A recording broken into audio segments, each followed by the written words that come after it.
instead of worrying so much about what your score is or what grade you got, just try.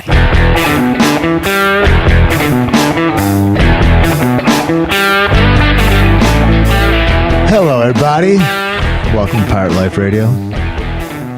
Just over here perusing the idea of perhaps Pirate Life Radio needs a new name. I don't know. I'm wondering what y'all think about that.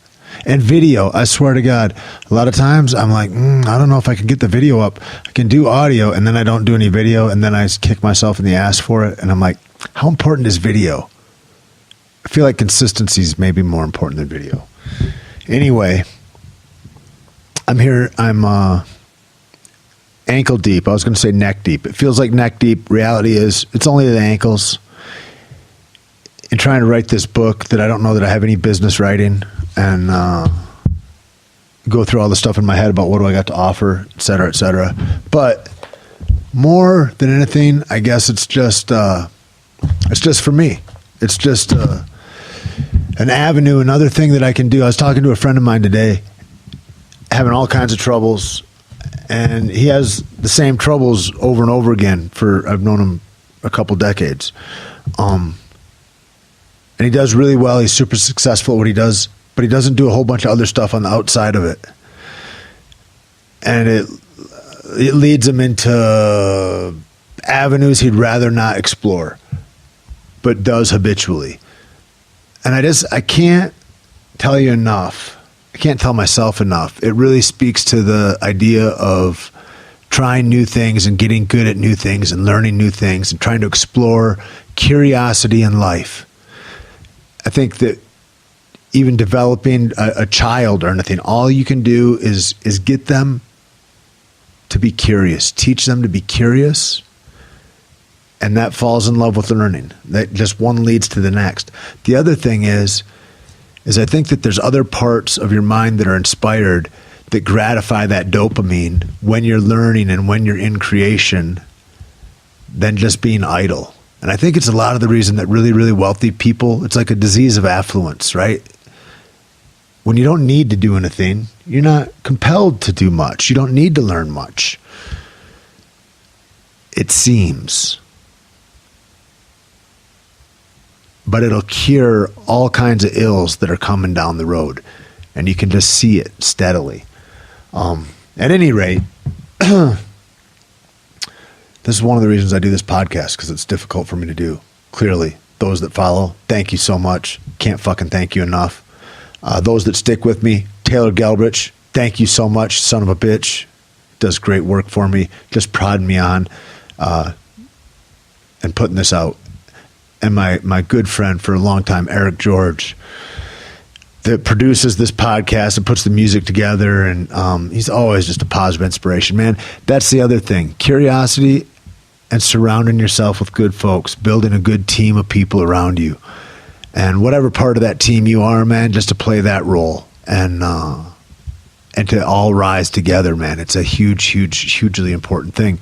Because otherwise, fuck, man, this life is overwhelming alone, man. I don't want to do it alone. I don't want to create alone. I don't want to get rich alone. I don't want to do anything by myself.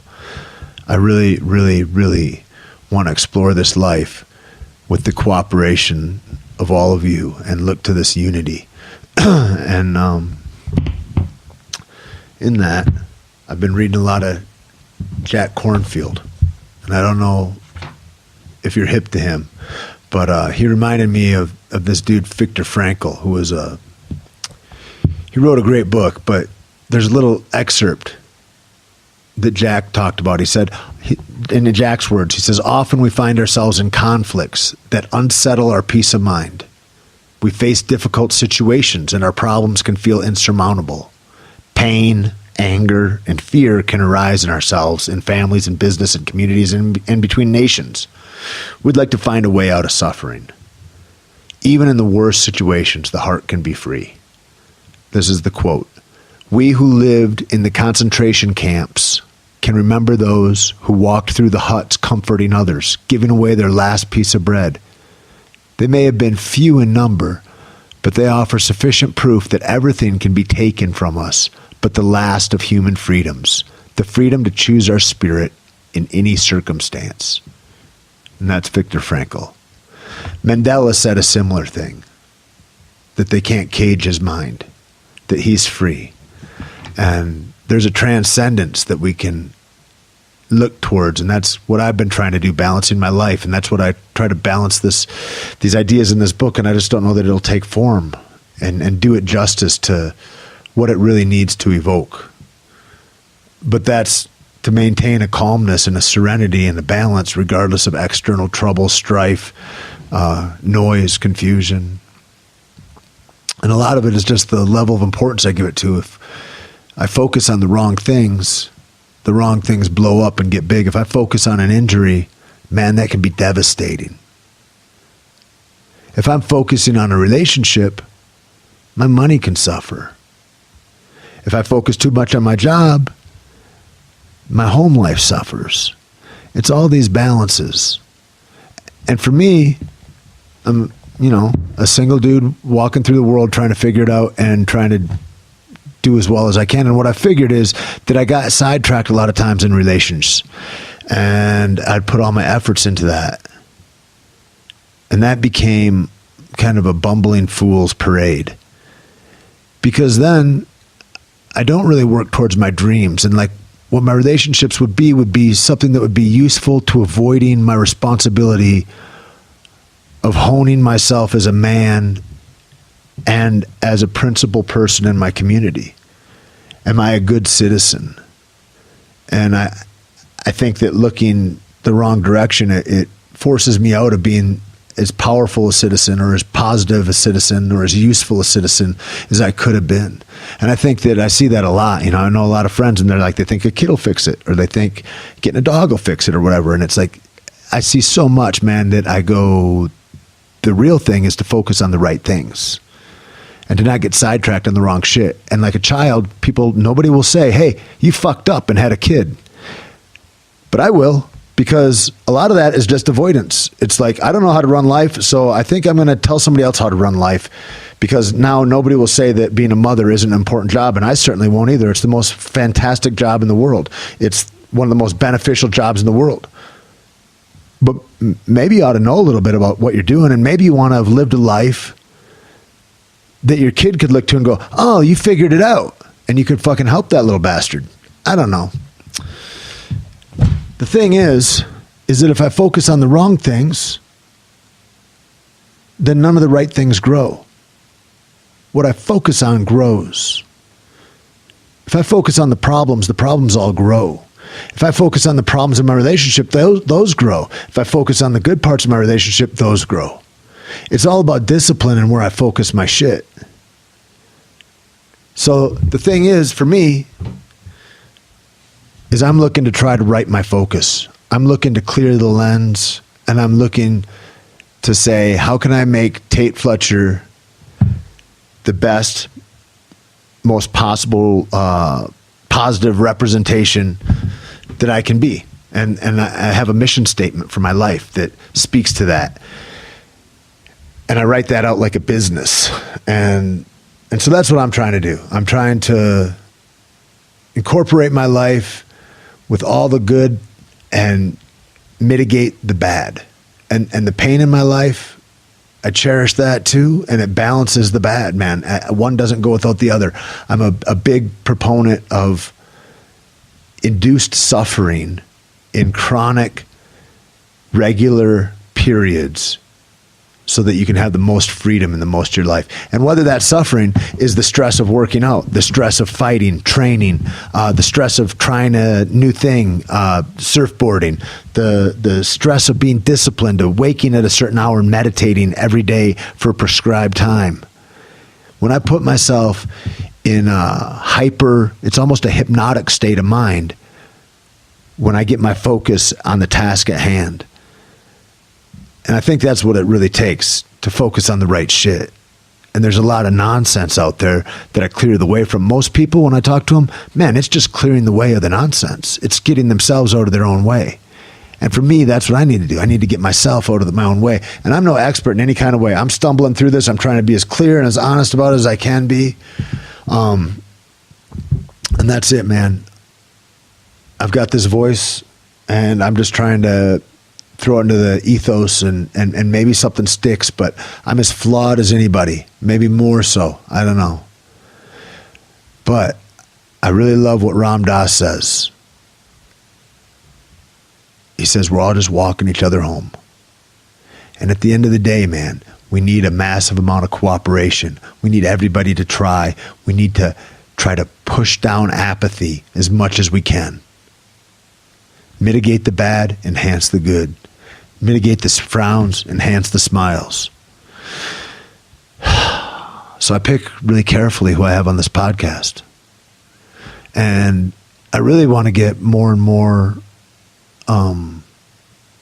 women on my podcast. There's, I don't know, a handful or a dozen or something that have been on, but especially in this day and age, man, I got to sit down this wonderful conversation with Trudy Goodman, who is Jack Cornfield's wife, and a bunch of really powerful women. And we're talking about the nature of the world today with sexual aggression, and then people that are crying foul that nothing really happened, and all of the stuff, and how the long term of that is so dangerous. I mean, when I look at things like Harvey Weinstein, who it looks like he raped, like physically held down and raped a bunch of women, versus like Al Franken, who some fan asked for a picture and they snapped the picture and he had his arm around her and he squeezed her side, just like you would do to your grandma or anybody else. Like, hey, nice to see you. Like, it's like a little hello. It's like it's a nice thing. And then, of course, she's probably one of these people that is like, see, he was really hitting on me. She probably never gets hit on, the poor thing. And this becomes a thing where he loses his seat in politics, which is crazy. It's crazy to me that a dude, I mean, Trump for sure is a sexual predator. Like, he's said that. He can be president, but entertainers and such are losing jobs over this. But that's not the bad part. I digress. The bad part is that there's pieces of shit out there that rape women. And then there's guys like Al Franken that's just a good, nice, measured dude that's just like, you know what? Okay, I'll take one for the team, which is kind of what he did for the Democratic Party, which is weird. All those parties, fuck, man, they're weird. But the point being is that there's a conflation that happens because so many fucking people are so stupid in this country. Jesus fucking Christ, man. And they go, see, they both did wrong, Harvey and Al, as if that's the same thing. And then you get a bunch of other guys that really are on women's sides. And easily that story, that narrative can devolve into a conversation where, see, it wasn't even rape or anything that Al Franken did. You know what? Why are they bothering all these guys? No, some of these guys really need to be bothered. And some don't.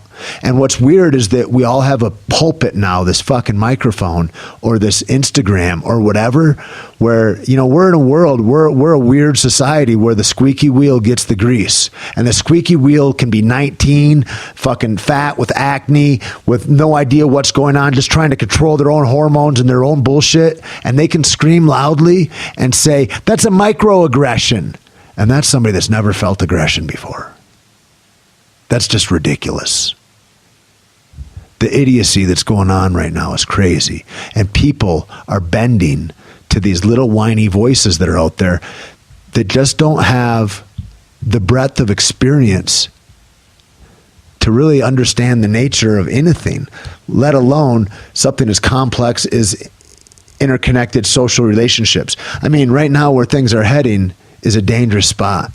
And it takes everybody to be thoughtful. So I'm going to have more and more women on this podcast to have conversations just like that, because I think it's fascinating as fuck culturally. I mean, we are a goddamn mess. Can we agree? Anyway, Brooke Ence, you guys heard of her? She's a bad motherfucker. Brooke Ence is my guest. And I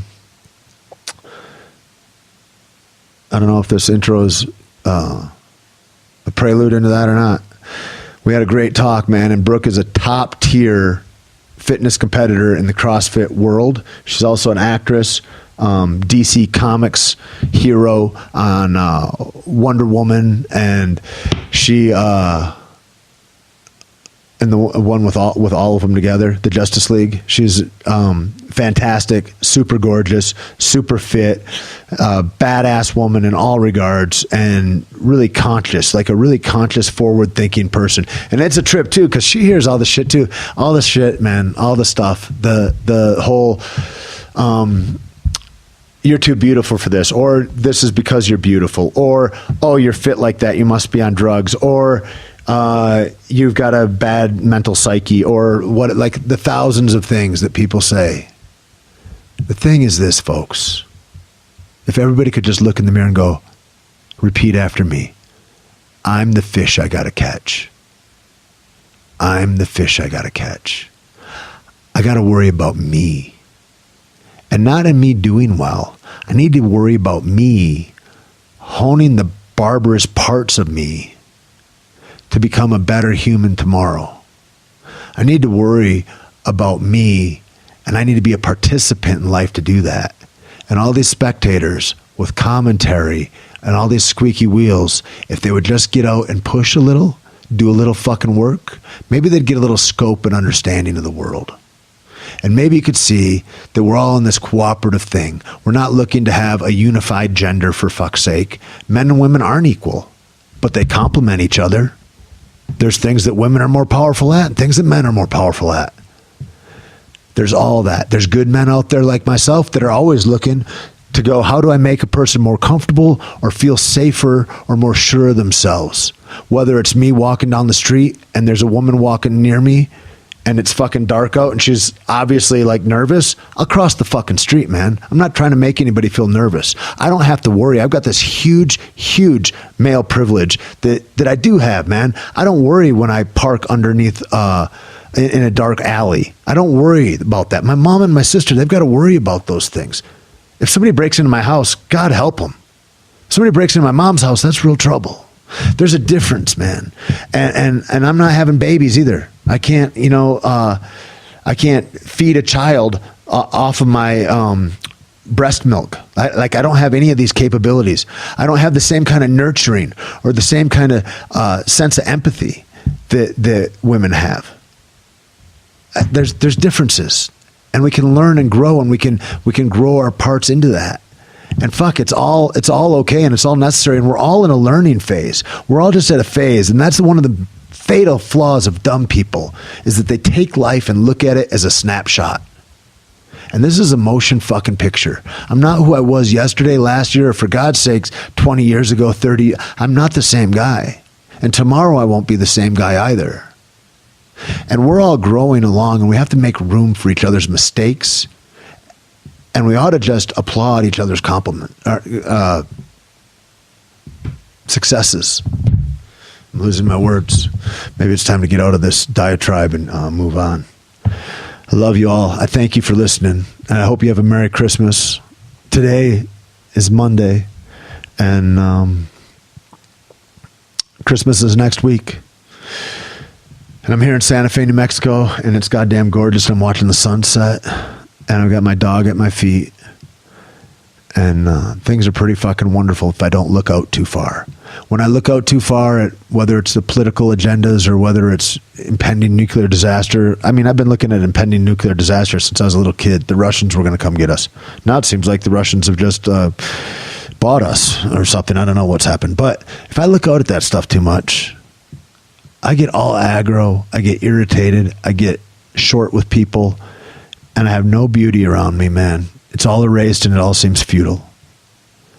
But when I can get out and I can help somebody across the street, or I can carry somebody's packages for them, or I can smile at somebody, I can leave every single person I meet with a gift of love and gratitude.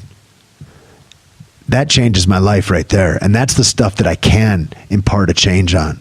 I can't do much. I don't even know if I can do much when I vote. I don't know.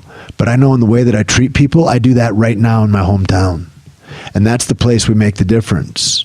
As we make each other feel safe, connected, and we see that we're in cooperation, we show that. It's not a scary place. It's not a scarier world than it was 20 years ago or 50 years ago. It's way safer. We just know a lot more. And then people have an investment in making us seem like we're less safe. There's people that have an investment in making us feel scared So like DJ Khaled said, I ain't gonna feel scared. We can't have it, people. You gotta love. You gotta choose love. If there's love or fear, there's only one way I can choose. I gotta flow love. And that's it, man. And this podcast was beautiful. I had a great conversation with Brooke. She's on her way back to the games this year. And I don't know, man. I hope you enjoy it, and I hope you follow her, and please show her some love. Send her some kindness, man. And blow this up. Please retweet it and put it out and whatever. And if you could like me on iTunes, that'd be great. And I think that's it. Otherwise, I'll just drone on and on and on. I'm going to go work out. Love, peace, and go and put that shit into action, man. Don't be like, man, I'd help that dude. Go help. There's people all over, man. There's people to raise up. We just got to raise each other up. Just stand up, man. I need you to try.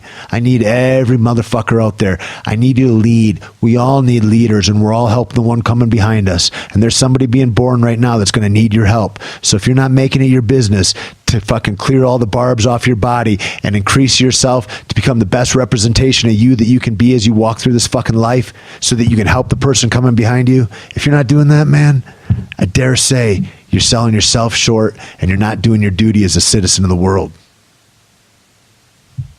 May the gods bless you all. With that, I give you the lovely Brooke Ence. A big Tait Fletcher. Powerful Tait Fletcher. Is a real alpha male. Weightlifter. He's a stuntman. Movie star. Robust, enthusiastic individual. He's huge, by the way. He's like a monster person. One of the sweetest guys I know. He's bigger than life. Actor. Entrepreneur. A fighter. The jiu-jitsu technician. He's also bald and he has all these tattoos. He's just a big fucking man. A man, a myth, a legend. Tait Fletcher. Tait Fletcher. Tait Fletcher. What's up, Tait Fletcher, you bad motherfucker? Tait Fletcher. Tait Fletcher is Tait Fletcher. Teddy bear motherfucking Fletcher, ladies and gentlemen. That's Tait Fletcher, everybody. The great Tait Fletcher. Tait the animal Fletcher. Tait the savage Fletcher. Always moving. There's no stillness with Tait Fletcher. You will find no dust. Tait Fletcher's in the house, ladies and gentlemen. He just said the word erection. Tait Fletcher. Tait Fletcher's in the fucking house. Tait Fletcher! Tait really blasts out some serious hardcore truth bombs, and I think you're really going to enjoy it. Well, Yeah. welcome. Well, I'm glad we're here. Yeah, thank you for having me. And the only real rules, I think, is the same as all you know is like directive into the... In the microphone. You know, speaking of the microphone, as they say, Brooke. Yeah, man, the comedy show, the Comedy Store. I love that you took your mom there. Yes. And did she have fun? She did. She And had I was a lot so of excited fun. when like Rogan was up and I saw Ron White milling around outside. I was like, I bet Ron White comes up. And she's like, I said, do you know Ron White? And she goes, yeah, I know. I said, I think he's going to come up next. She goes, do you think he really will? And I go, I don't know. We'll see. And then he comes up and blows it away, man. Yeah, my dad was always watching the Blue Collar Comedy Tour. Yep. And we've watched a lot of Ron White. He was funny. Dude. He's a funny old man. Dude, the way they layer it. One of my friends outside, he goes, yeah, I can't wait to go see Ron in there tonight while he's pretending he's not drunk while pretending he's a drunk. Or something like, I'm like, yeah, that's some layered shit. That's kind of what you're watching. And then the dude that came up after him was hilarious too. Oh my God. The Andy Santino. Uh-huh. Yeah, Andrew Santino. Is that who yeah. came up next? Yeah. So funny. I'd never heard him before. Really? And then I saw him outside and I was like, dude, I just thank you so much. Like, fucking fantastic. He was so good. Dude. And I could completely relate to all the jokes about the dogs. Yes. Yeah.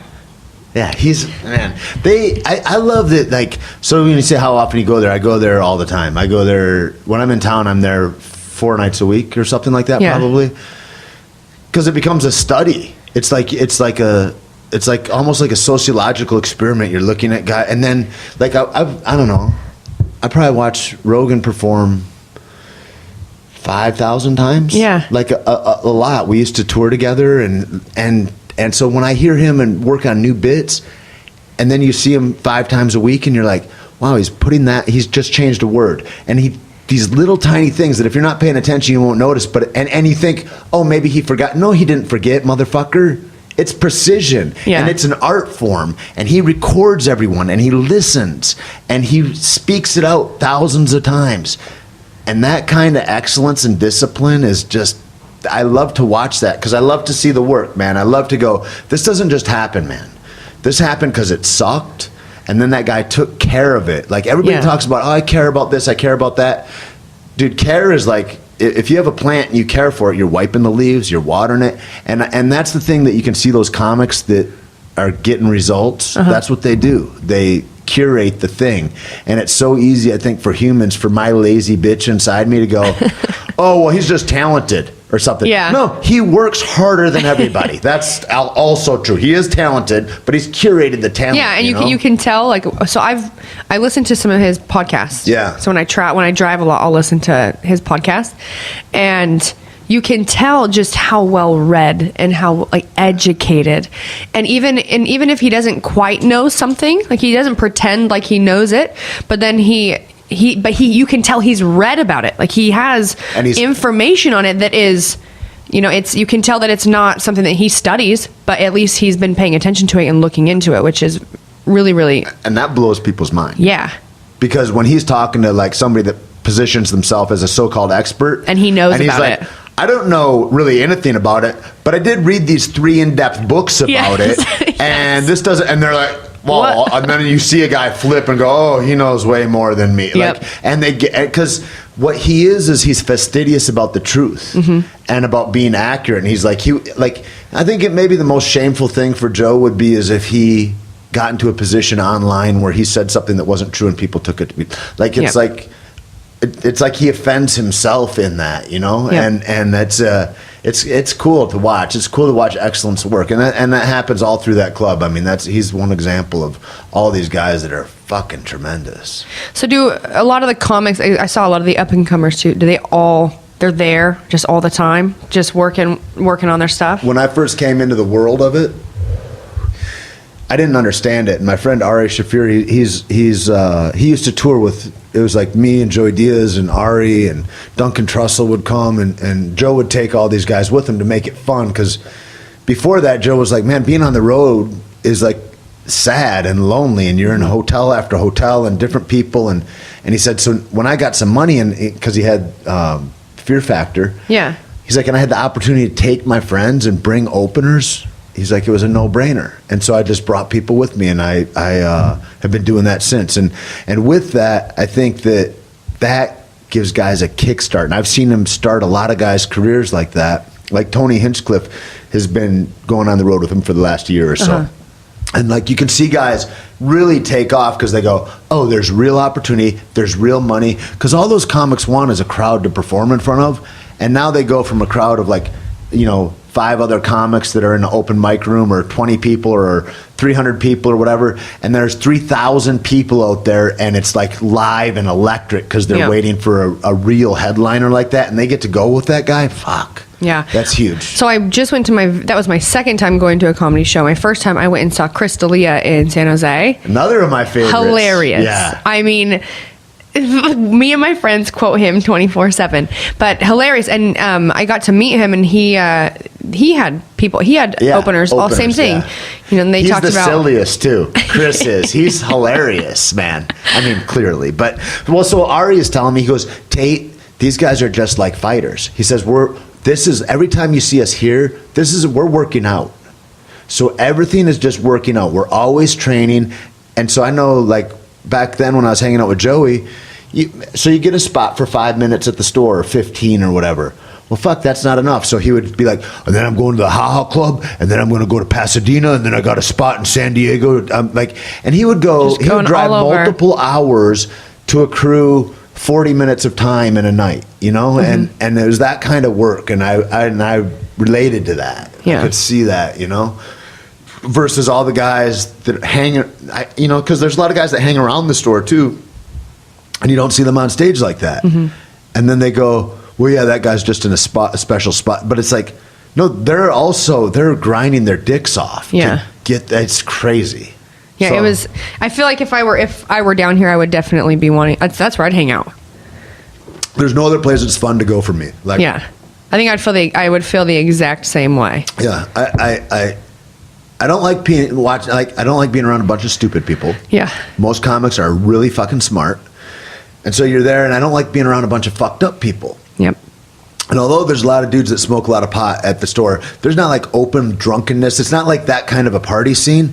It's dudes that are working on excellence, like is really what it is. And so you're there and you get to just to be able to be a witness to that. And then I got on stage a couple times. I'm horrible, but but I can see where I can get better. Yeah. And I know enough about how to get good at some things that I can translate that into this, and I don't know what, because I'm all over, but I'd love to pay attention to it. I want to work my life this year into a place where I'm here enough, because it's really the place you need to be, I think, to work in a comedy setting. Or it's not where you need to be. It's where you can get the greatest yield for your work, the most juice for the squeeze, I think. Because you can go to there's so many people here, you're saturated with opportunity to get up on stage. And I feel like it's obviously like that for a lot of things. I'm going to be spending more time coming down here for the entertainment stuff. Yeah. So I mean, well, okay. I'm not trying to move here yet. I want to get into that too. Okay. I want to go. Okay. First of all, you're small. You know what I mean? When you look at an Annie Thorisdottir or something like that, and you're like, Jesus Christ, that's a big woman. She's tall. She's tall. Yeah, she's taller than me. And thick, long limbed, you know? And you're like a power lifter or like a bikini model. You're somewhere in between, where you've got these levers that it's fuck, man. And just thickly muscled, like in a gymnast kind of way. Yep. And also you have a form in a way that it's not like a lot of new muscle. It's you for sure are a seasoned athlete. And so a little bit of your background, even before, because you did figure shows or bodybuilding shows or something. I did a couple of them. And even in that, I lifted in things, but for me it was more just the cut. Yeah. Because I'm predisposed. According to my 23 first interests and all that. I played sports growing up, and I danced. Yeah. I danced into college, and I didn't even lift a weight until my first training for my figure competition, and that was in 2009. So I'd already been in college for it was becoming 2009. So I'd been in college for a year and 2 years, and I did my first show, and it mostly, when I was little, I had biceps, and when my mom and my dad now, even though, but back then, very genetically gifted with being very strong and very athletic. And my dad and all of his brothers, they all were athletes. My dad's still an athlete. My mom played sports, super athletic. But when I was young, I had biceps and arms well before I ever lifted weights. But I was always active. I played softball when I was young. I played soccer. Every kid played soccer. And then I did gymnastics a little bit. I swam on the swim team. I played softball. I tried out for a basketball team one time. I did all right, but I was better with a softball and a baseball and a softball bat. And I danced. What kind of dance? I was a modern dance major at the University of Utah, but growing up, I did ballet, tap, jazz, hip hop, musical theater. I sang and danced until I went to college. I sang until I went to college, and I kept dancing in college. Damn. Yeah. I wanted to be on Broadway. So you do theater? I did, I did growing up. Yeah. Musical theater. Crazy, man. Are there videos of that on the internet? Not on the internet, but I definitely have videos. There should be a YouTube channel of that. Well, I have a YouTube channel, but we haven't put anything old up yet. We got to do a flashback Friday on that for sure. Oh, man. That would be awesome. Just throw something up. It's cool. Because I think that's the coolest thing is that people trip. Clearly, it's weird too because I won't mean clearly. I feel like it should be clearly, but I think people that are uncommon people, that are kind of rare people, don't think that they are because they're just how they are. It's you're never in awe of your own life. Yeah. Because you're well, no, it's just the life I'm doing. I'm trying to do good at it or whatever. And it's wow, no, the position, that's pretty, it's substantial or whatever. And it's just it's interesting because I think everybody's uniquely able to be developed into something that's pretty fucking fantastic. And at a certain point, some people choose fear or safety or comfort or the illusion of those things as opposed to going, no, man, I'm going to keep doing, you can't make any money doing dance. What the fuck are you doing in college at dance or whatever? You know what I mean? Because that for sure had to be echoes of friends or teachers or other people that are not bad people, that are Yep. well-meaning people that are going, hey, and here's the resounding thing why everybody does it. Hey, life's hard, man. Yeah. Life's hard. And if you've got a shot to work in that factory, man, you should take it. Yep. Because they have a pension, like the whole thing, man. And so Yeah. like that's kind of like what Michigan was like in a lot of ways. And in that way, it's like, it's not people trying to shit on your dreams, but it's like they want your safety and comfort in it, and they know what life can be. So like the thing that pushes a person to go, you know what, I'm going to try this other thing that I don't know how it's going to go, and if I have to go back and become a lawyer, I'm going to be years behind everybody else, or whatever, you know? Yeah, And I mean, I was a modern dance major. I mean, I got good grades in school growing up just so I could go to dance class, and I did get good grades. I went to college, and then I moved to LA actually for a summer and to dance out here, and my dad wanted me to move back to school. So when the summer was over, I went back to do school. And at that point though, like the economy was like really, really bad. And I realized, well, there's no money in dance, and I do it because I love it. I don't want to own a dance studio. So I really just want to perform and dance for people. And there's definitely no money in that. And right now the economy is so bad, you know, I might as well get my degree in something that I could always get a job with. Right. And so I switched my major to mass communications. I mean, and before that I was dabbling, thinking like, oh, you know, I had taken kinesiology for a year. I did 2 semesters of kines because of my dance background. And I was like, I kind of want to do like be a PT or do chiropractor, you know, or do kines. And I started going to those schools and meeting with people, and I was like, nah, fuck, I don't want to be in school that long. Like, I don't like school that much, you know? And I think though, I wish that I would have realized at a young age, you know, and it's not my parents' fault. I got good grades, but the stress that was put on my learning, I didn't care to learn anything.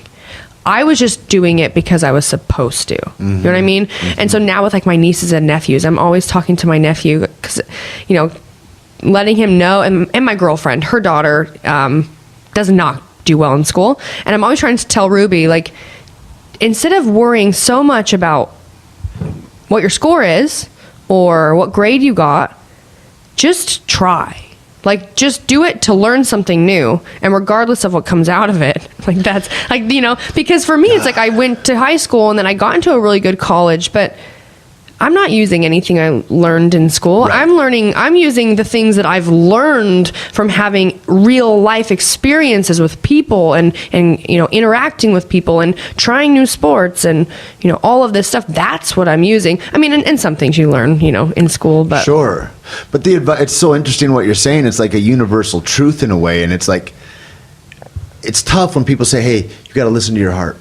Because you're like, well, part of my heart is bullshit, though. Yeah. You know what I mean? Part of my heart has very bad advice, and so where does that leave me? But there is an inner vibration. There's an inner story inside you that leads you, I think, and goes, hey, man, the vibration of the universe is a lot better over here, right here, Yeah. man. This is the sweet spot. And it's that thing about what you're saying about don't be worried about the result. You know, just fall in love with the work, fall in love with the action. And I think that about little kids, that's such a neat thing to say, because it's the same thing for adults, I think. What I need you to do is I need you to be curious. Yep. If you can work the muscle of your curiosity, well, fuck, you're going to have a fascinating life, man. And you're going to learn how to, out of that, you'll learn how to research, you'll learn how to orate, I mean, it'll just be endless. And all you need to do is be curious. Yep. Because then you're in love with life. Yeah, and I think that and everything's exciting. Exactly, and you would definitely be, you know, happier more often. Yeah. And you just interact with people better. Yep. You know, because for sure, that's just another thing that we spend so much time in school, and the stress that you feel, everyone's going to, I mean, that stress rubs off on the people that you're around, you know, and vice versa. So yeah, I get home with my nephew, and I'm always just like, Lakin, don't worry, just do it, just learn it. To learn about, you know, just to learn about it. Right. And then you just have that information. Yeah. For me, I remember, you know, I would like get good grades on tests, but I would study for these tests, and I feel like the second I took the test, I forgot everything that I had learned because I didn't learn it. Right. I was just like memorizing it. I was basically so focused on just the score, and I think the school system does that to people, though. You know, they got a tough job too. Yeah, We're trying to get through super tough job. Everybody with IQ points that are variant of 100. Yes. You know, it's crazy. And even within that, though, you'll find teachers that they aren't that then way. Also, I think it's knowing how to work too. with the kids and each type of kid. I think to not indoctrinate kids and go, oh no, the person with the uniform is going to have the answer for you. I mean, that gets people out of being responsible for themselves. So even that with kids and going, you know what, the school system has a purpose, but they're not responsible for your learning. You are responsible for your learning, and that goes, because that's your whole life. Then, you know, and within that, you know, we develop personalities and characteristics obviously at a very young age. Sure. Some people just aren't going to be the type that wants to, you know, be curious. Some people just aren't. I just think some people love to be cashiers. I know people that are like, dude, it's my Zen spot. I don't do this. I get a 6-pack, go home, and cool. You know, I mean, yeah, that's great. Not my life. But, me neither. Me neither. And I tried that, and I was like, "Fuck, I'm gonna kill myself if I keep doing." And then I was like, "Well, fuck, man, I'd rather lose, but I just want to get in the game. At least I want to swing at some pitches here. Yep. And get out there." When did you first hear about CrossFit? Then in college or what? Yeah, I was auditioning for a Cirque show. Well, it's a Le Rev in Vegas. You're shitting me. Yeah, so I had got invited. Christ, Brooke. I had got invited to come down. That kind of dancer. I mean, I don't. Those are like acrobat. Like that's the craziest shit ever. Well, they have all different types of dancers. So I never did acro, but they needed an all-around dancer. So the one that I went to, though, I got asked if I would go. I was doing a photo shoot years and years ago, and the photographer that I was working with, his really good friend, Luann Madorma, I don't know if she's still there, but she ran the company, and they asked me to come down to audition. They knew I was a dancer, and I was very strong looking, and I went down, and it turned out it was a ballroom audition. It was for the two leads, the male and female part for ballroom. I had never done ballroom, but I made it through the whole audition. I didn't get cut. And they basically said, you know, we're not hiring for an all-around dancer right now. That person would be someone who I'd be dancing, climbing, diving, swimming, you know, doing everything. And so I waited. That summer I lived in LA. They were doing another audition down here. I went to that audition for them, and a girl that I had met from the first audition, she was on So You Think You Can Dance, one of the earlier seasons, and she was there, and she told me, I don't know if it was her or someone that had got the job, that they were just, I guess, like the living conditions and just how hard you work and everything that you got and the pay and everything just wasn't worth being in Vegas and living there, like just the time you put in. And so at that point too, like, I was here, I was, you know, wanting to dance for other choreographers. I really wanted to dance for Mia Michaels. And so it didn't bother me that I didn't try and move forward with it. But back to the question, to prepare for the audition, I needed to learn how to do a few things, like climbing ropes and doing some gymnastic stuff. And a friend of mine mentioned a CrossFit gym in St. George, Utah, and that's where I'm from. And so I went to the CrossFit gym, and it's Dixie CrossFit, and it was the first gym I'd ever gone to, and it was brand new, and it was just this super, you know, plain, empty space. And I went and took a class, and it kicked my butt. And then I moved to at this point I moved to LA. I couldn't afford to do CrossFit while I was here. When I moved back to Salt Lake City, Utah, Tommy Hackenbrook with Hackspack Ute CrossFit had just opened, and so I was one of his first members.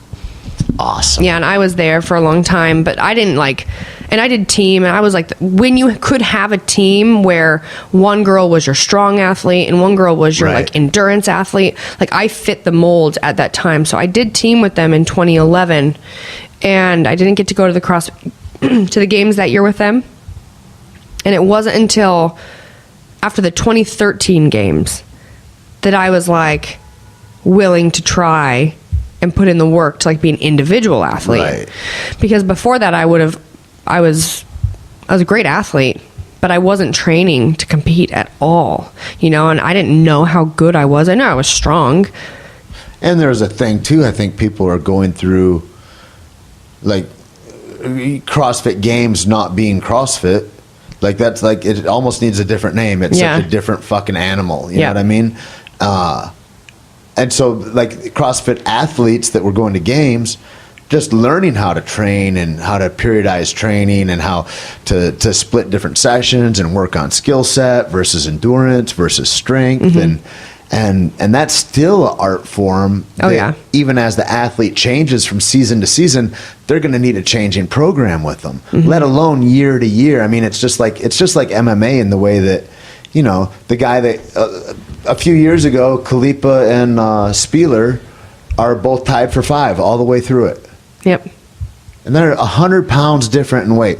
And right now, if you're not like, I don't know if it's 172 to 198, you're not in the men's anymore. You can't fucking compete. Sorry. There's a happy place. And so it's getting more and more, and MMA is like that, where it's more and more dialed in, where like the champion 5 years ago could not compete at that level today or whatever. Yeah. And that's just, it's a weird sport to be hanging on to. I'd imagine like the dance, like those Cirque du Soleil dancers, they got to be going, we're kind of looking for an exit plan as we're doing this, because we're just seconds and centimeters away from an injury or somebody faster, better, this or that, or anything can happen. Yeah, it's definitely, I think for the majority of people that want to take CrossFit to, you know, it being their sport, it's definitely something you do because you're an athlete and because you love it.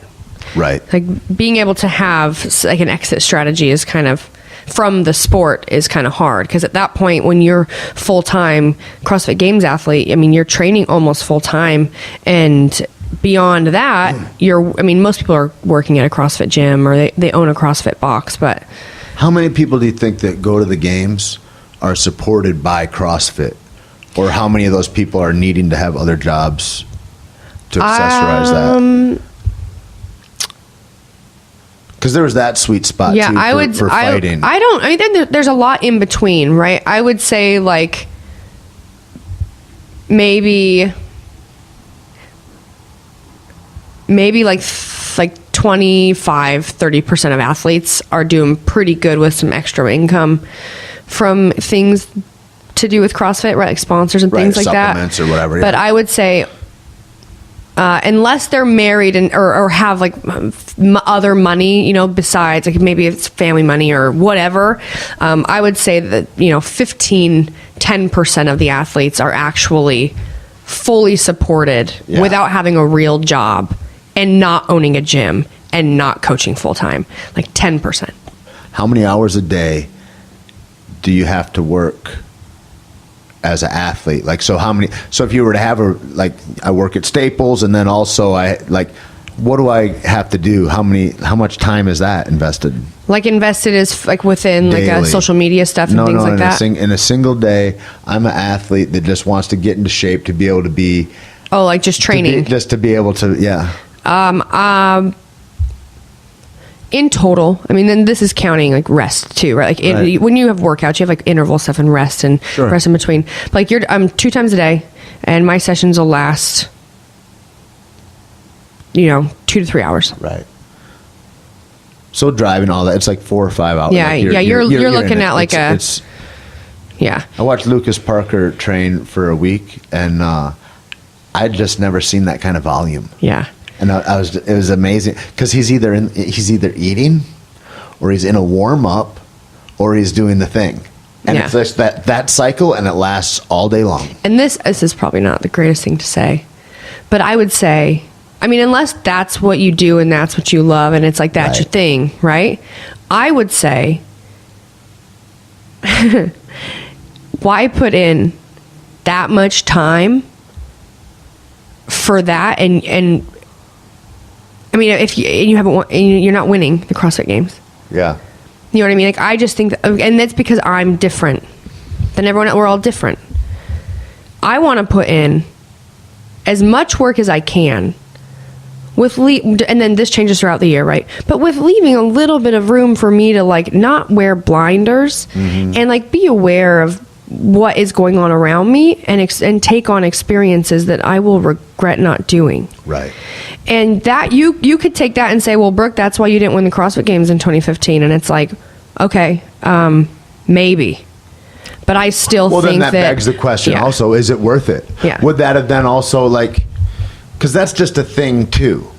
You know what I mean? And so if the sacrifice is like a Pyrrhic victory, if Yeah. it leaves you in a spot where it's like, it's taken from me as much or more than I'm getting from it, then there's another conversation for thinking people. Well, it's like, what I'm saying about like Lucas Parker is I would say right, and it's like I don't want to say like, if I were him, you know, if I would do it this way, but I would think that taking that much focus, spending that much time, you know, on your training, on your eating, and being so fully consumed, because you have to be, like, to be a games athlete in any sport, to be at the top level of your sport, like, you have to be selfish and consumed. And I would say I'm jealous of like some of the girls that get to be so selfish. Like, they just move where they want to move. You know, Sarah moved to out here, and she ended up in Tennessee, and then she was going to come to San Diego, but now she's going back to Iceland. You know, it's like these people are just like, oh, my coach is there, I'm going to move there. Right. And I mean, I can't do that.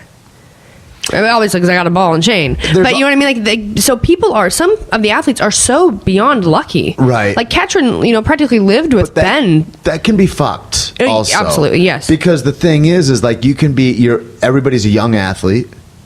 And so the grass is greener. If I could only get into those walls of that, no, man, the weights are going to weigh the same everywhere. You know, and there's a certain thing about like having a equilibrium in your life to where you're not always uprooted, you know? Oh, for sure. You mean, I think of it more of like, you just have to be super selfish. Yeah. You know, but then I will say, you could still be the outlier that doesn't quite have to be selfish, but is willing to work super hard and is gifted with really good genetics. Sure. And you can still beat the person that gets to be super, super selfish. Well, and, you know, and wear blinders and never do anything else but just this one thing. And you you build the support team around you, you know, and that becomes the thing. Like, what sustains you after the sport? Well, the team and the relationships that you have, and that, like, being a good husband and all that stuff, your mom and all that stuff. It's like, what have I built versus what have I sacrificed also? Because there's another side to that of things that got stronger for you, for sure, because you needed to rely on others a little bit and lean on them. And that's all healthy shit too. It's like, we are all different. Yeah. And I think someone asked me, and even me though, like, I think about it, it's like, okay, well, all right, so I didn't go to the games in 2016, right? I didn't qualify. Boo. I finish, and I remember Katrin, she's a friend of mine, but she had mentioned, she's like, hey, the day after the CrossFit Games are over, you'll feel so much better because it's just over, right? And you all start for the next year. And that has said a lot to me. One, I was so excited when the CrossFit Games ended in 2016. I was like, yes, you know, and now it's like everyone's on an equal playing field. Right. Everyone's on an equal playing field. But what that also said to me was this: who the fuck cares who won anymore? Right. No one cares. Right. They care for the one day. Right. And then everyone, you know what we do? We all go back to the gym and we all keep just going, just grinding. And that said so much to me, because it's like, okay, I win the CrossFit Games. What happens? Okay, I get a good, nice check. Cool. I live in California, so I give 50% of that back to the state. And what else happens? Maybe get a couple sponsors, but they're beyond that. It's like 5 years from now, will it matter that I won the CrossFit Games? Right. 10 years from now, is it going to give me a job? Is that going to hold up to give me a job, to give me a future? The thing that sucks about that thinking too, being in the sport still, is going, here I am in this sport where I have to kind of be all consumed by the sport. And so, like, I know, like, when I was fighting, it was like, you can't think about the future too much. Nope. Because that's a hazard Yep. for a working athlete. And that is a wacky place to live, man. Yep. That just is. And so even just that mindset, it's only sustainable for so long. Yeah. You know, and to get up. And so what moves you? Because without a beat, then I see you in Wonder Woman. Yeah. And that whole experience and going through. And so what led you all through there? I mean, I just got a phone call. So I grew up, you know, performing and doing musical theater. We need some proper Amazons. Doing some musical theater. I did that, but I was getting ready this is kind of the thing, like, I always thought I would end up on Broadway, and then through making some decisions and, you know, boys and stuff like that. I ended up... Boys are a problem, ladies. You guys got to pay attention I ended to up that not shit. moving to New York, not moving to Chicago, and I ended up moving to Santa Cruz. And I kind of thought that, like, what I was meant to do, what my mother told me 24/7, that, like, all growing up I was meant to do, that it just was over. Because now I was just, working at a coffee shop, and I moved there because I dated this boy for a long time, and my mom said, if you're going to keep dating, if he has an opportunity, you got to go help him, right? And that's why I moved, and I was over it, and I finally just decided, you know what? And I didn't have dance there. There was no good dance in Santa Cruz. Like, I didn't have, like, something that, like, fueled me. Like, people that play sports or, like, grow up doing something really active, it's like a meditation state. Like, to go, like, for me, if I'm really, upset or things, I didn't have dance. I couldn't be happy. Like, that's where I was the most happy, or It's I felt like the leveling best. your hormones. Yeah. Or your energies. Like, you were all given so many energies at the beginning of the day, and it's like, some of us that are super amped, it's like, you need to level your shit out. You need to learn how to discipline that. Yeah. And I can see if you don't have that, then it's like you go a little crazy. Yeah, and I didn't have that, and my family wasn't there. Anyways, I decided I'm going to try and do this CrossFit thing. I mean, I had done it, but I hadn't put my time in. So I was like, I'm going to do this for 1 year, and we'll see what happens. And I did that, and I just kind of kept doing that and got better, and that became this new thing that was very active, and it was painful yet so refreshing, and I just kept doing that. And then what happens, I just got opportunity, and it was crazy because things that I always thought that I would do, I'm now kind of on my way to do. Right. But for years, I was pretty sure that was never going to happen because of the roads that I had taken. But all I did was focus on something that I cared about and that made me feel better, and that was like a new goal for me. And it's just crazy how things happen. I was going to the CrossFit Games in 2015. I got a phone call. Warner Brothers had been trying to get a hold of me. And Zack Snyder had found a photo of me and basically was like, I will find her and have her read for this movie, because it was the Amazon thing, and he wanted me and I was holding a hammer, and he wanted me for the hammer sequence in the Justice League where we hit the pillar. Wicked. And then what happened too is I checked in for the games, went to WB, ran in, read for a movie. I had no idea what movie it was, never done that before ever, and then they ended up coming to the games and scouting CrossFitters. And from what I understand, there's quite a few girls that sent in self-tapes. And I was the only one that it worked out. That's cool. And that's like where, well, it was an opportunity. And luckily, stars aligned. I grew up doing musical theater. I know how to act, in that sense. And all the arts kind of cross over.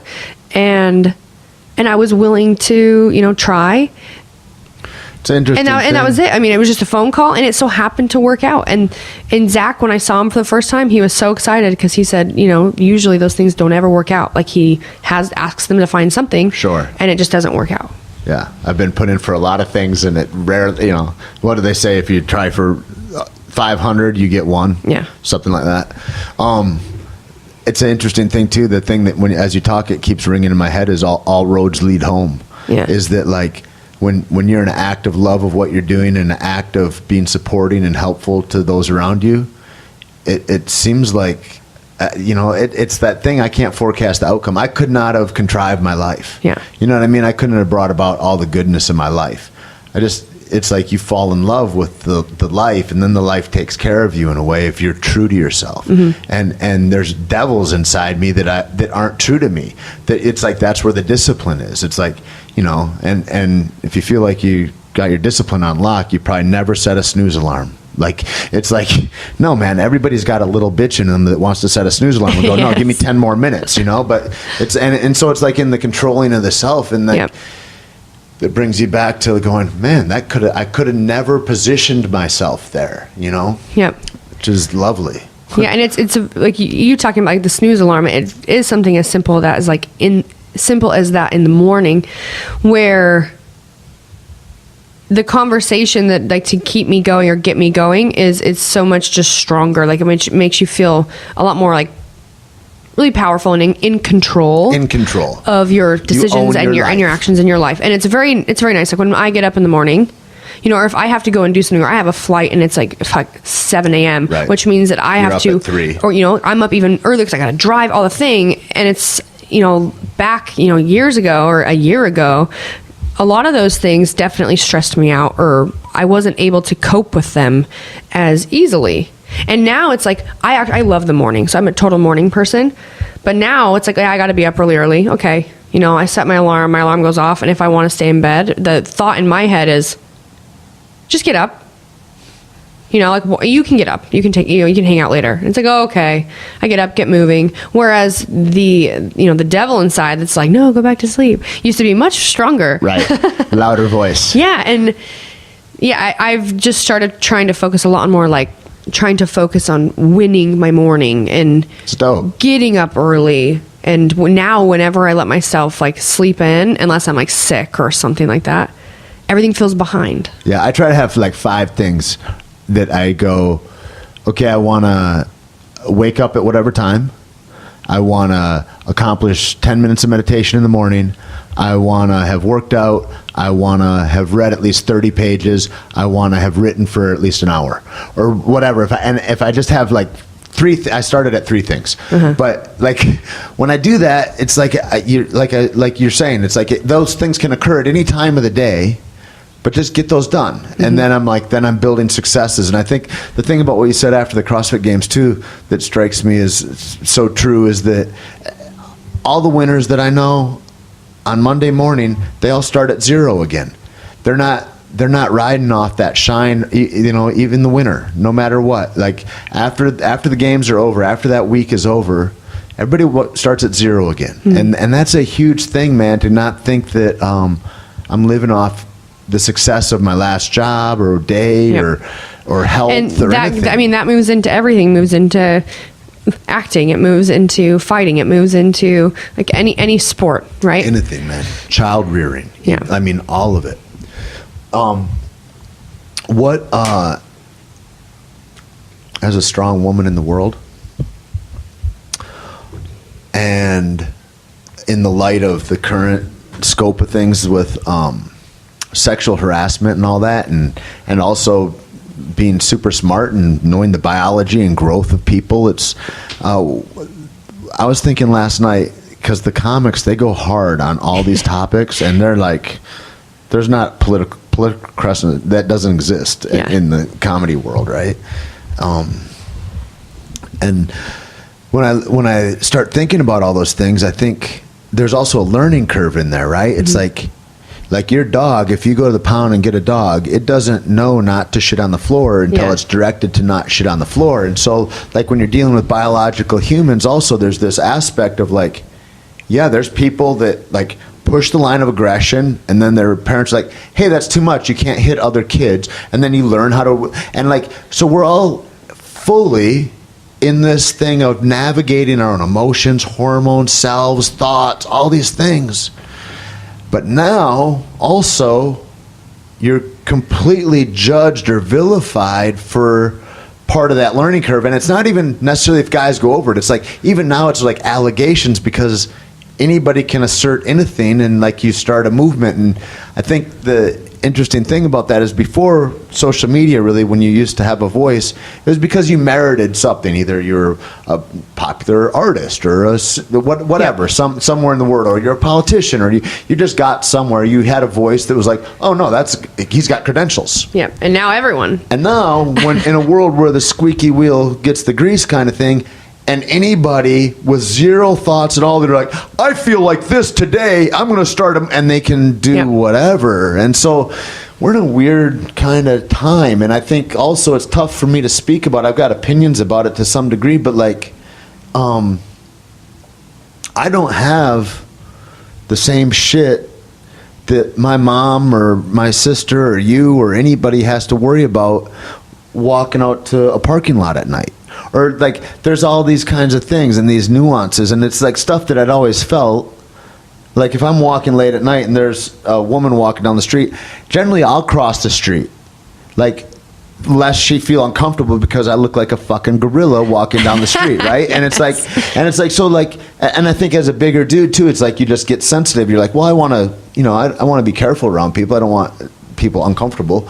And so, like, what's your take on that? Because there's very much also the divisiveness that happens of left or right or this or like. Anytime I go, man, Trump is a fool, they're like, you wanted Hillary, and I'm like, that wasn't actually what that was about at all. Like, people just miss the point. And so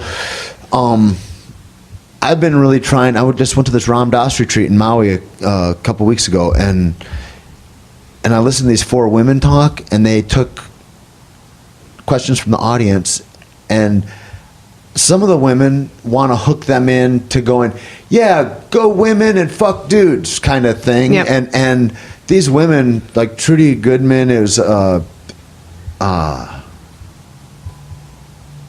his name? I'm blanking on his name right now, but Jack Canfield, I think, that is like these kind of gurus in the meditation and Zen space and all that, and they just weren't hooked, and they listened and responded and respected, and were just really rooted in kindness, in love, and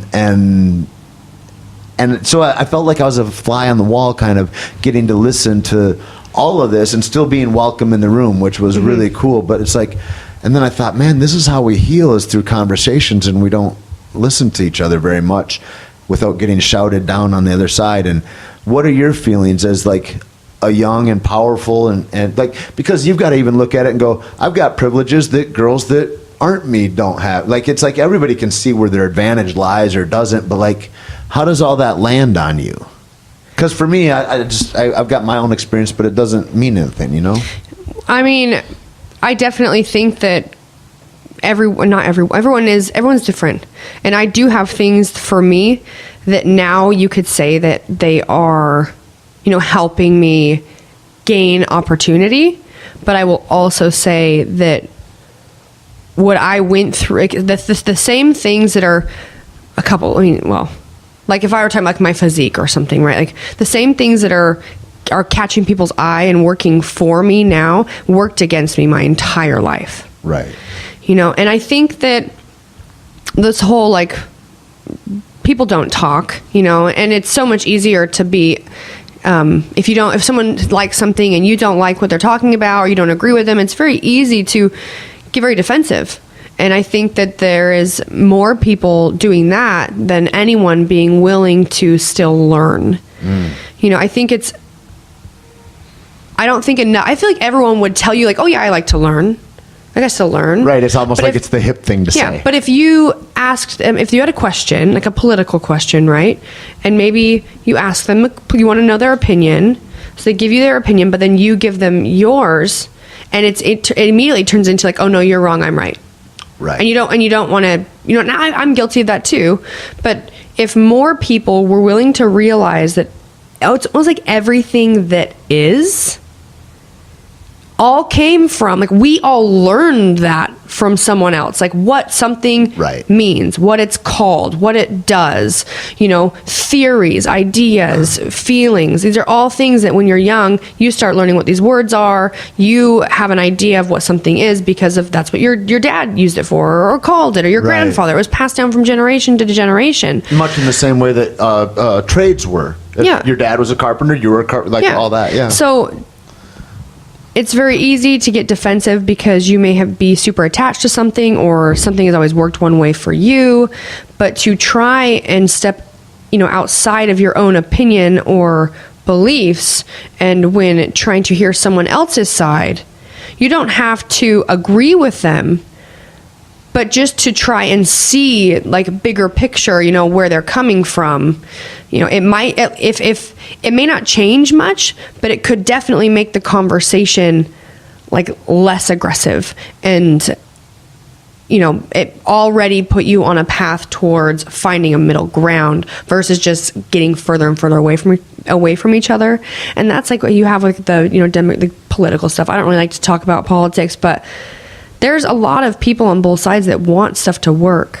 Right. But I think what some of the issues are is like with, the presidency. It's like, well, I don't want Hillary, but I don't want this other guy. I'd rather have I'd rather have a Democrat in there than a Republican. So even if you don't like what that person is standing for or doing, it's like, well, they might be our only option in, this handful of people running for the presidency, and maybe we can control this person.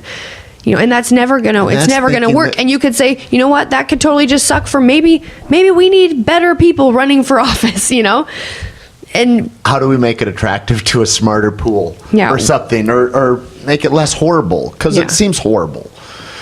I mean, it seems like a horrible job to have is what I mean. Oh man. Yeah. I mean, and also like when you're saying like, I have these strong opinions about this guy or this one or anybody.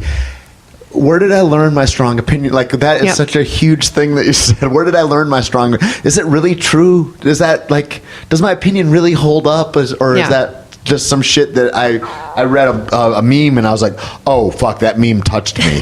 Like that's like, we're crazy right now. I mean, and it could, okay, this is, I don't know if this really makes any sense, but like for instance, something that I do, and like, growing up, it's very easy to like see someone and either just make fun of them or because they're different, or maybe this person has something you don't have, so you automatically don't like them. There's something about them that you don't like. We look to imbalances. We look at the difference. Yeah. And it's usually because, they have what I want and I don't have it, and she's stupid, or he, he's a prick, or they don't whatever. Deserve what that is. Yeah. And it's very easy for that to happen because we get defensive of, or insecure, really.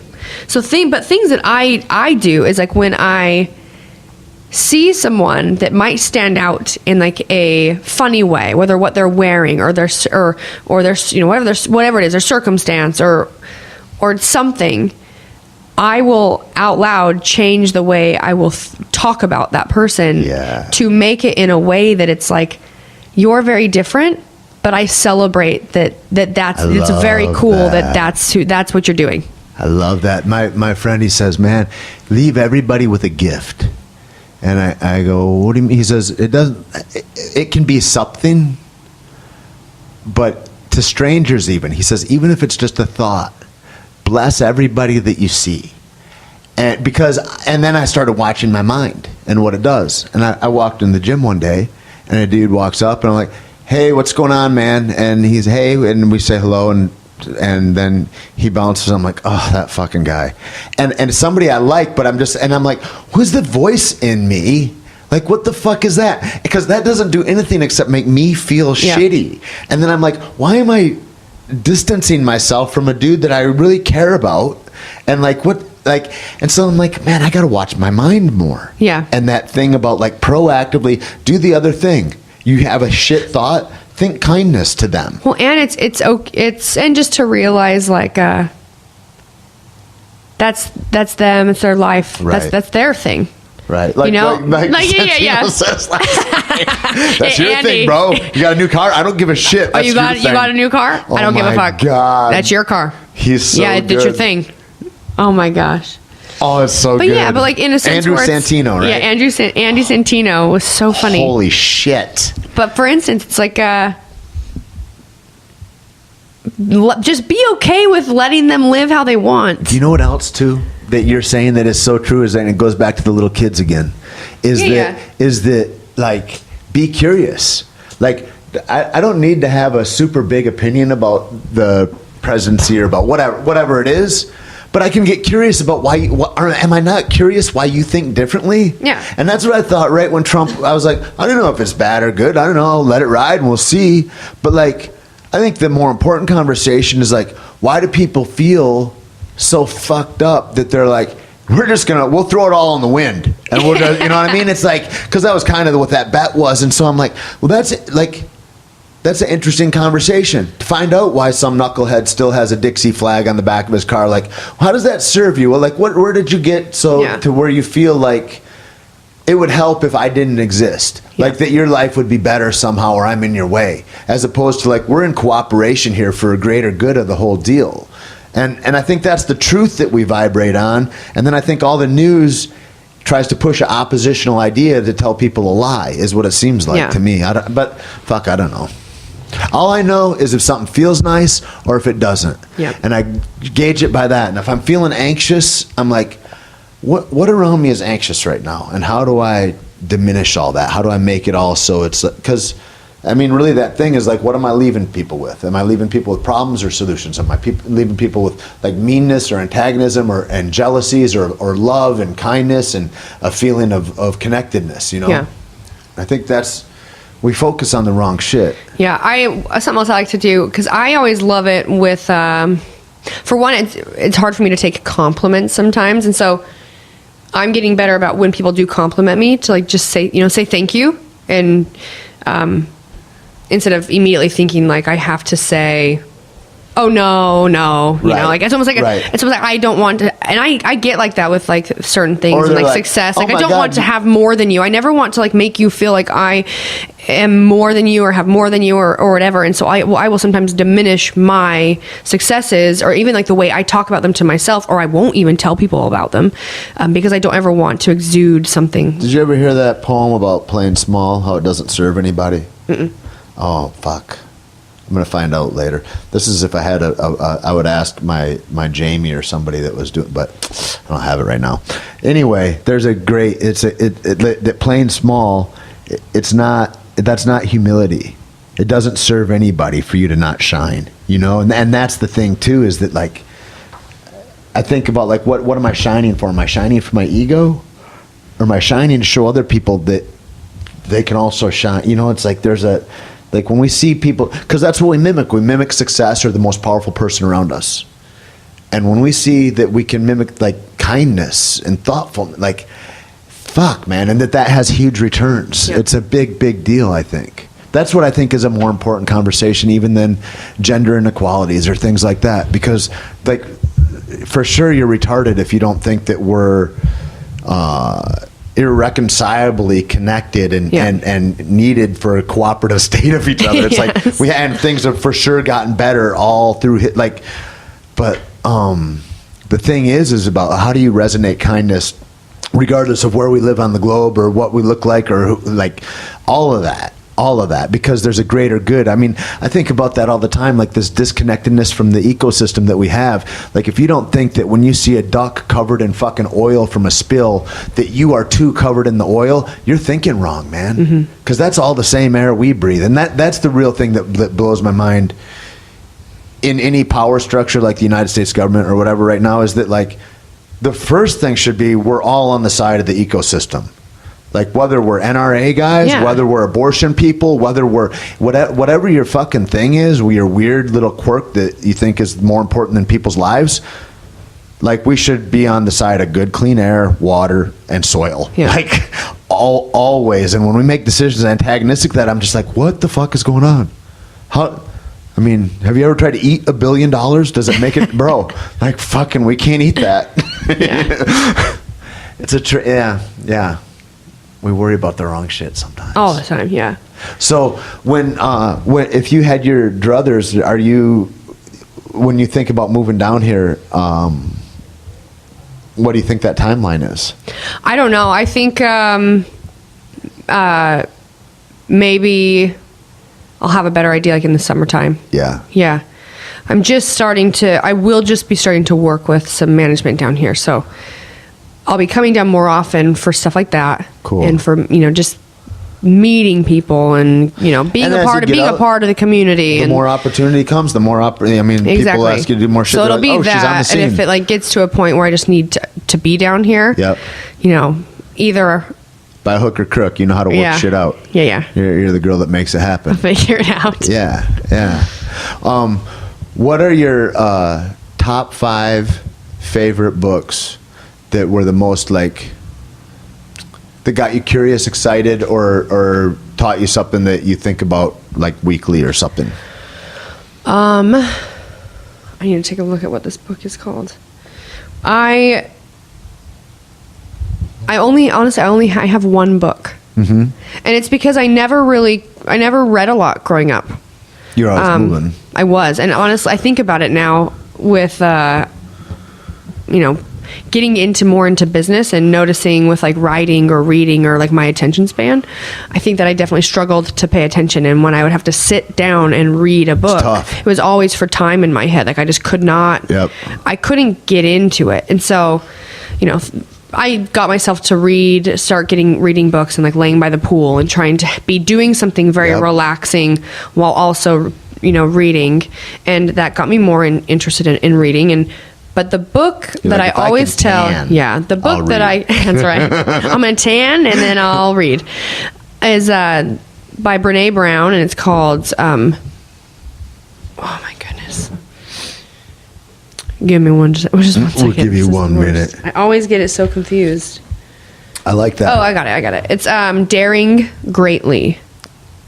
It's a fantastic book. I don't know about it. And I read that book right after I didn't qualify for the CrossFit Games in 2016.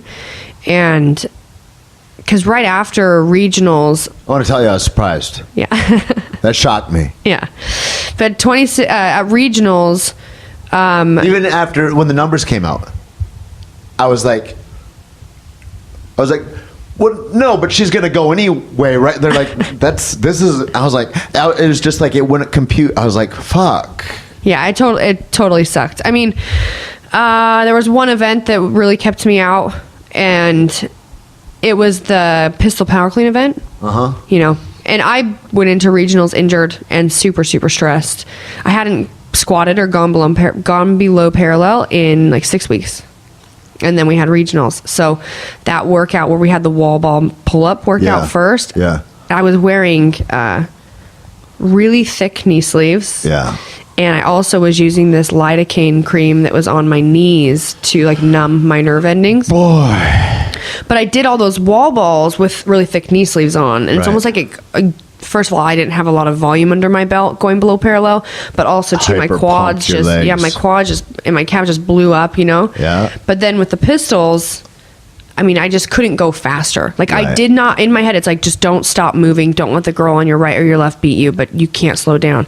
So but I couldn't speed up. Like my legs were just shot. My knees were shot. And that's the event I had my lowest placing. But other than that, I did really well. I mean, and I remember I was really furious because with the scoring system changing, you can take dead last in a workout, but if you win a workout or two, like, you're going. And to me, it was just like, I fought that so much after 2016. Like, I think my lowest placing was like 12th or something, and I took a couple fifths, a third. I had really great placing, but had girls that qualified for the CrossFit Games that took like 30 something in a regional event.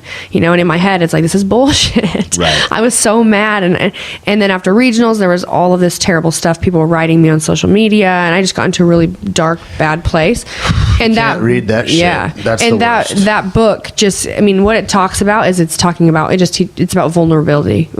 It's about being vulnerable. She's like a spiritualist, right? Yeah, she's pretty great. I know the name. And she has another book that I'm reading right now. And it's called Brene. Braving It's got the Wild. like BRENE, and it's got a little over the E.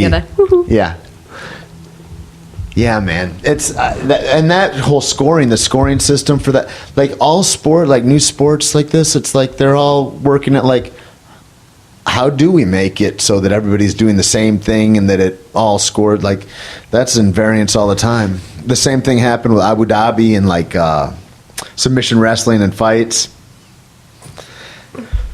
I have to do it again. I'm trying to show where I'm at. Where are we at? We're doing a podcast. We're just gonna do a couple selfies, but going out, man. I think that when you start to look towards the one thing that you're good at already, like whether it's like whatever it is, it's like you got great at dance, and then you go to the next thing, and I think that's the thing. I think that's like the takeaway in my life is that if you get good at the one thing, you can transfer that to the next thing, the next thing, and the next thing. Yep. And like I think that like in that, if you're paying attention to the moment in the present time, you don't get lost in trying to find the outcome because you're perfecting the moments. And if the moments are perfected, you're going to have perfect outcomes. Well, with that, what do you have a website, social media, all that stuff? What can we talk about? Well, my website, I'm pretty sure is down right now, but I'm in the middle of a lot of like transferring, the people that can work on, work in the backgrounds of all that Right. stuff. So that's down, but it is just BrookeEnce.com. I have a YouTube channel. Everything is my first and last name. So I have a YouTube channel, Brooke Ence. I have my Instagram, Brooke Ence, Twitter, Brooke Ence, which I'm not that great at Twitter. I try to write on there because all up, but I'm not. And Facebook, same thing. I'm never on Facebook. Me neither. I'll be honest. Instagram takes a lot of power, That's man. it. And I love, I spend a lot more money because of Instagram on things because I follow people that, house stuff and clothes, and they all you have get to links. see the best stuff and, right away. Yeah. It's like there's no more commercials. No. Where are you getting information? The only thing I know about fucking movies, about what's coming out, is if I see a link, that's it. If I see it on Instagram, I'm not watching TV. No. I have no idea. I'm not watching the ad before the YouTube video. I don't have a clue. Yeah.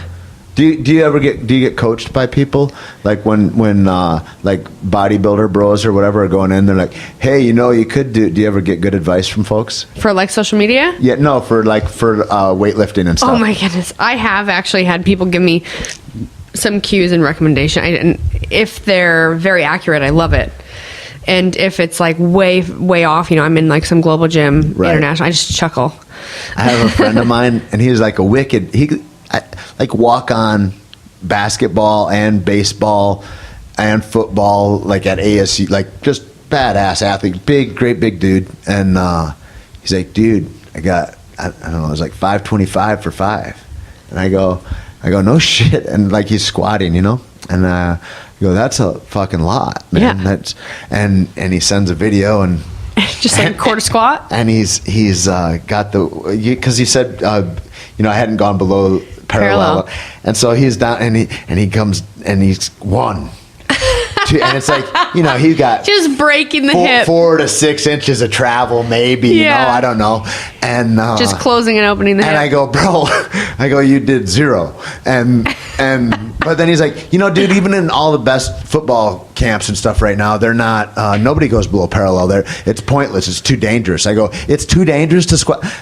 It's just interesting, all the different information that's out there. And like when I don't know, I look back at it and you're like, there's shit that I thought was 100% right that was so crazily wrong that it makes me question, do I know shit today? Yeah. Also, am I just thinking this? But because in the future, am I going to think I'm an idiot right now? Yes. I got to leave that open. That's why when you're like, don't get married to whatever the thing is, whatever the political party is, whatever. It's like, man, just stay curious. Yeah. Because in that, I don't have to be right. And one of my favorite teachers ever goes, I asked him, we were reading, and I said, well, what do you think about this? And he goes, I don't know. I don't have any answers for that. I go, you got to have answers, Michael. And he goes, no, I stopped having answers a long time ago. He says, I just figured every time I had an answer, I had ground I had to defend. And I just got sick of fighting. And he says, so I just tried to increase the questions I had. And then my world grew and it got calmer. And I was like, that's pretty it's smart. Well, thanks, man. We'll do this again. I can't wait. Thanks for having me. All right. Cheers, guys. Be good to each other.